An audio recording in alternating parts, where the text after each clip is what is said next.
شروع اللہ کا نام لے کر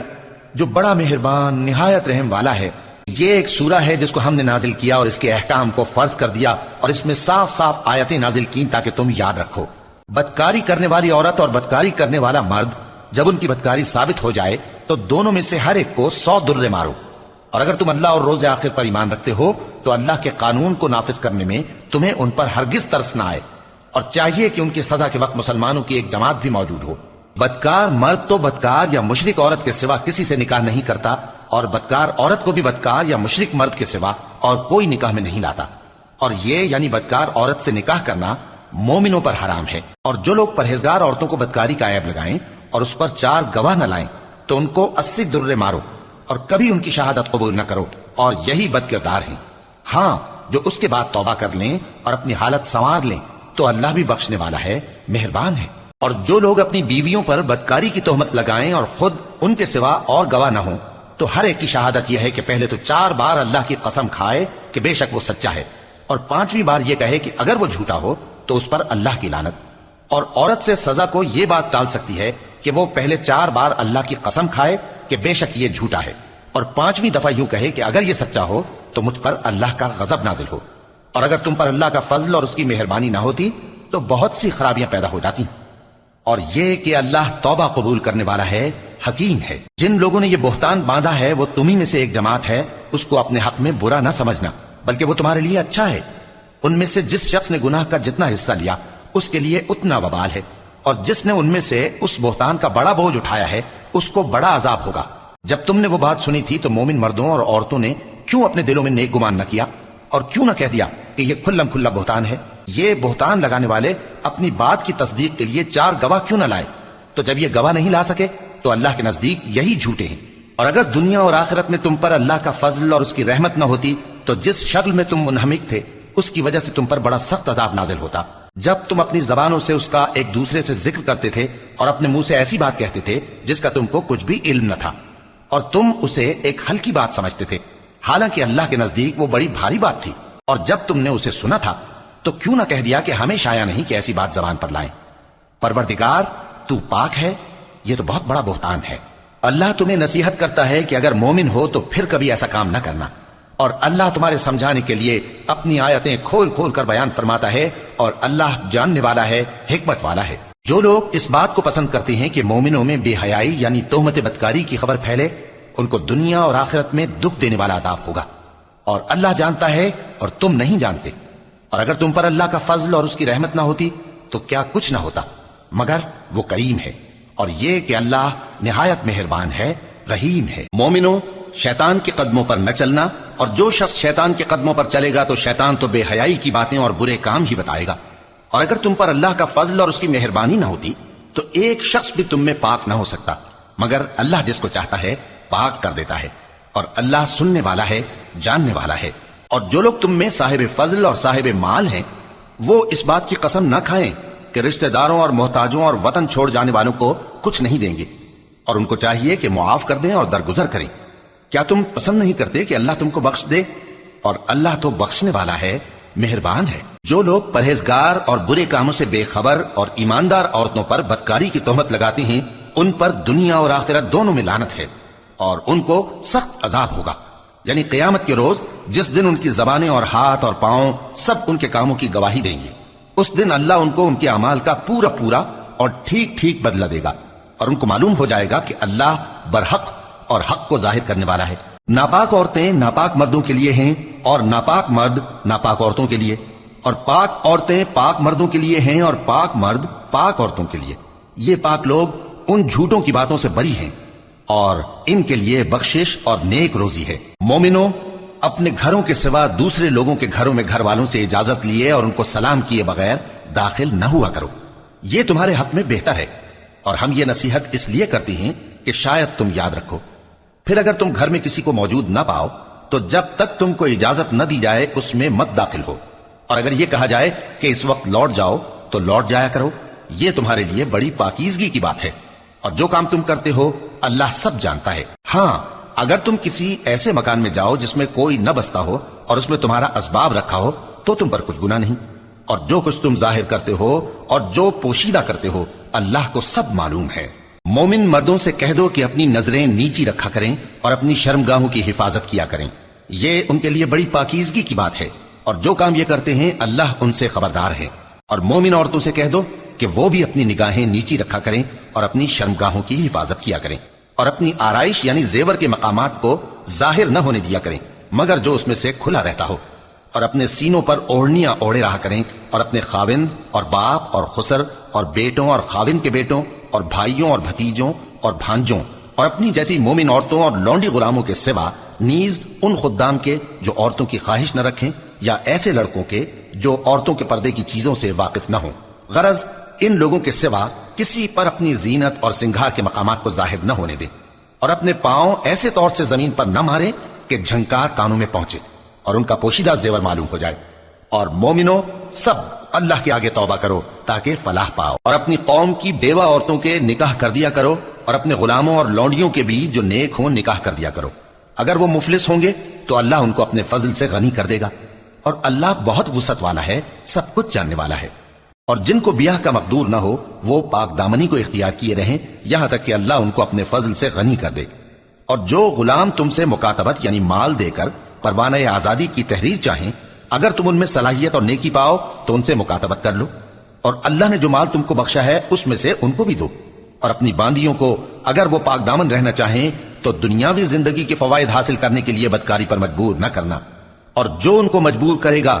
تو ان بیچاریوں کے مجبور کیے جانے کے بعد اللہ بخشنے والا ہے، مہربان ہے۔ اور ہم نے تمہاری طرف روشن آیتیں نازل کی ہیں، اور جو لوگ تم سے پہلے گزر چکے ہیں ان کی خبریں اور پرہیزگاروں کے لیے نصیحت۔ اللہ آسمانوں اور زمین کا نور ہے، اس کے نور کی مثال ایسی ہے کہ گویا ایک طاق ہے جس میں ایک چراغ ہے، اور چراغ ایک قندیل میں ہے، اور قندیل ایسی صاف شفاف ہے کہ گویا موتی کا سا چمکتا ہوا تارا ہے۔ اس میں ایک مبارک درخت کا تیل جلایا جاتا ہے یعنی زیتون کا، کہ نہ مشرق کی طرف ہے نہ مغرب کی طرف۔ ایسا معلوم ہوتا ہے کہ اس کا تیل خواہ آگ اسے نہ بھی چھوئے جلنے کو تیار ہے، بڑی روشنی پر روشنی ہو رہی ہے۔ اللہ اپنے نور سے جس کو چاہتا ہے سیدھی راہ دکھاتا ہے، اور اللہ جو مثالیں بیان فرماتا ہے تو لوگوں کے سمجھانے کے لیے، اور اللہ ہر چیز سے واقف ہے۔ وہ قندیل ان گھروں میں ہے جن کے بارے میں اللہ نے ارشاد فرمایا ہے کہ بلند کیے جائیں اور وہاں اللہ کے نام کا ذکر کیا جائے، اور ان میں صبح و شام اس کی تسبیح کرتے ہیں۔ ایسے لوگ جن کو اللہ کے ذکر اور نماز پڑھنے اور زکوٰۃ دینے سے نہ سوداگری غافل کرتی ہے نہ خرید و فروخت، وہ اس دن سے جب دل خوف اور گھبراہٹ کے سبب الٹ جائیں گے اور آنکھیں اوپر چڑھ جائیں گی ڈرتے ہیں، تاکہ اللہ ان کو ان کے اعمال کا بہت اچھا بدلہ دے اور اپنے فضل سے زیادہ بھی عطا فرمائے۔ اور اللہ جس کو چاہتا ہے بے حساب رزق دیتا ہے۔ اور جن لوگوں نے کفر کیا ان کے اعمال کی مثال ایسی ہے جیسے میدان میں ریت کہ پیاسا اسے پانی سمجھے، یہاں تک کہ جب اس کے پاس آئے تو اسے کچھ بھی نہ پائے، اور اللہ ہی کو اپنے پاس دیکھے تو وہ اسے اس کا حساب پورا پورا چکا دے، اور اللہ جلد حساب کرنے والا ہے۔ یا ان کے اعمال کی مثال ایسی ہے جیسے گہرے سمندر میں اندھیرے جس پر لہر چڑھی چلی آتی ہو اور اس کے اوپر اور لہر آ رہی ہو اور اس کے اوپر بادل ہو، غرض اندھیرے ہی اندھیرے ہوں، ایک پر ایک چھایا ہوا، جب اپنا ہاتھ نکالے تو کچھ نہ دیکھ سکے، اور جس کو اللہ روشنی نہ دے اس کو کہیں بھی روشنی نہیں مل سکتی۔ کیا تم نے نہیں دیکھا کہ جو لوگ آسمانوں اور زمین میں ہیں اللہ کی تسبیح کرتے رہتے ہیں، اور پر پھیلائے ہوئے پرندے بھی، اور سب اپنی نماز اور تسبیح کے طریقے سے واقف ہیں،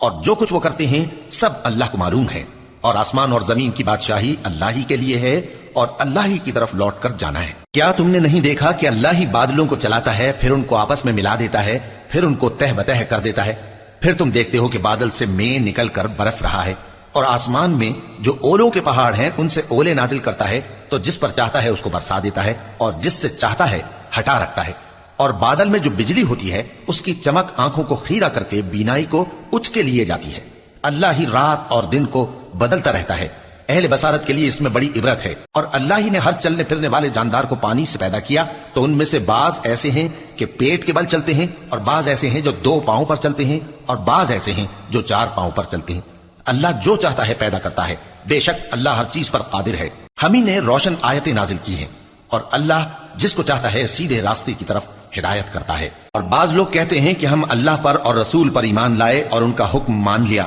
پھر اس کے بعد ان میں سے ایک فریق پھر جاتا ہے، اور یہ لوگ صاحب ایمان ہی نہیں ہیں، اور جب ان کو اللہ اور اس کے رسول کی طرف بلایا جاتا ہے تاکہ پیغمبر ان کا قضیہ چکا دیں تو ان میں سے ایک فریق منہ پھیر لیتا ہے، اور اگر ان کو حق ملتا ہو تو اس کی طرف قبول کر کے چلے آتے ہیں۔ کیا ان کے دلوں میں بیماری ہے یا یہ شک میں ہے یا ان کو یہ خوف ہے کہ اللہ اور اس کا رسول ان پر ظلم کریں گے؟ نہیں، بلکہ یہ خود ہی ظالم ہے۔ مومنوں کی تو یہ بات ہے کہ جب اللہ اور اس کے رسول کی طرف بلائے جائیں تاکہ وہ ان میں فیصلہ کریں تو کہیں کہ ہم نے حکم سن لیا اور مان لیا، اور یہی لوگ فلاح پانے والے ہیں۔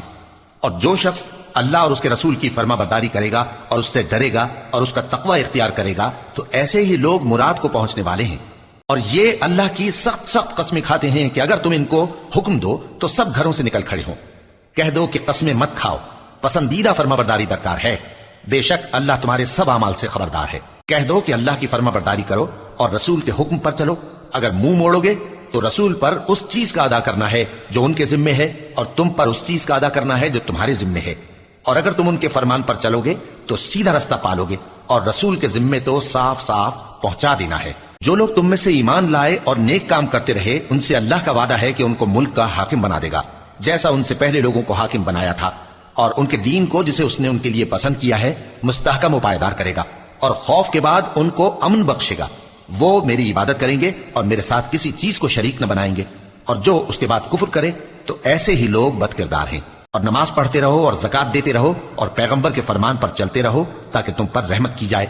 اور ایسا خیال نہ کرنا کہ کافر لوگ ہم کو زمین میں مغلوب کر دیں گے، ان کا ٹھکانہ دوزخ ہے اور وہ بہت برا ٹھکانہ ہے۔ مومنو، تمہارے باندی غلام اور جو بچے تم میں سے بلوغ کو نہیں پہنچے 3 دفعہ یعنی 3 اوقات میں تم سے اجازت لیا کریں، ایک تو نماز فجر سے پہلے، اور دوسرے گرمی کی دوپہر کو جب تم کپڑے اتار دیتے ہو، اور تیسرے عشاء کی نماز کے بعد۔ یہ 3 وقت تمہارے پردے کے ہیں، ان کے آگے پیچھے یعنی دوسرے وقتوں میں نہ تم پر کچھ گناہ ہے اور نہ ان پر کہ کام کاج کے لیے ایک دوسرے کے پاس آتے رہتے ہو۔ اس طرح اللہ اپنی آیتیں کھول کھول کر بیان فرماتا ہے، اور اللہ بڑا علم والا ہے، بڑا حکمت والا ہے۔ اور جب تمہارے لڑکے بالغ ہو جائیں تو ان کو بھی اسی طرح اجازت لینی چاہیے جس طرح ان سے اگلے یعنی بڑے آدمی اجازت حاصل کرتے رہے ہیں۔ اس طرح اللہ تم سے اپنی آیتیں کھول کھول کر بیان فرماتا ہے، اور اللہ جاننے والا ہے، حکمت والا ہے۔ اور بڑی عمر کی عورتیں جن کو نکاح کی توقع نہیں رہی اور وہ زائد کپڑے اتار کر سر ننگا کر لیا کریں تو ان پر کچھ گناہ نہیں، بشرطے کہ اپنی زینت کی چیزیں نہ ظاہر کریں، اور اگر اس سے بھی بچیں تو یہ ان کے حق میں بہتر ہے، اور اللہ سنتا ہے، جانتا ہے۔ نہ تو اندھے پر کچھ گناہ ہے اور نہ لنگڑے پر اور نہ بیمار پر اور نہ خود تم پر کہ اپنے گھروں سے کھانا کھاؤ، یا اپنے باپ دادا کے گھروں سے، یا اپنی ماؤں کے گھروں سے، یا بھائیوں کے گھروں سے، یا اپنی بہنوں کے گھروں سے، یا اپنے چچاؤں کے گھروں سے، یا اپنی پھوپھیوں کے گھروں سے، یا اپنے ماموؤں کے گھروں سے، یا اپنی خالاؤں کے گھروں سے، یا اس گھر سے جس کی کنجیاں تمہارے ہاتھ میں ہوں، یا اپنے دوستوں کے گھروں سے۔ اور اس کا بھی تم پر کچھ گناہ نہیں کہ سب مل کر کھانا کھاؤ یا جدا جدا۔ پھر جب گھروں میں جایا کرو تو اپنے گھر والوں کو سلام کیا کرو، یہ اللہ کی طرف سے مبارک اور پاکیزہ تحفہ ہے۔ اس طرح اللہ اپنی آیتیں کھول کھول کر بیان فرماتا ہے تاکہ تم سمجھو۔ مومن تو وہ ہیں جو اللہ پر اور اس کے رسول پر ایمان لائے، اور جب کبھی ایسے کام کے لیے جو جمع ہو کر کرنے کا ہو پیغمبر کے پاس جمع ہوں تو ان سے اجازت لیے بغیر چلے نہیں جاتے۔ اے پیغمبر، جو لوگ تم سے اجازت حاصل کرتے ہیں وہی اللہ پر اور اس کے رسول پر ایمان رکھتے ہیں۔ سو جب یہ لوگ تم سے کسی کام کے لیے اجازت مانگا کریں تو ان میں سے جسے چاہا کرو اجازت دے دیا کرو، اور ان کے لیے اللہ سے بخشش مانگا کرو، کچھ شک نہیں کہ اللہ بخشنے والا ہے، مہربان ہے۔ مومنو، پیغمبر کے پکارنے کو ایسا خیال نہ کرنا جیسا تم آپس میں ایک دوسرے کو پکارتے ہو، بے شک اللہ کو وہ لوگ معلوم ہیں جو تم میں سے آنکھ بچا کر کھسک جاتے ہیں۔ تو جو لوگ ان کے حکم کی مخالفت کرتے ہیں ان کو ڈرنا چاہیے کہ ایسا نہ ہو کہ ان پر کوئی آفت پڑ جائے یا تکلیف دینے والا عذاب نازل ہو۔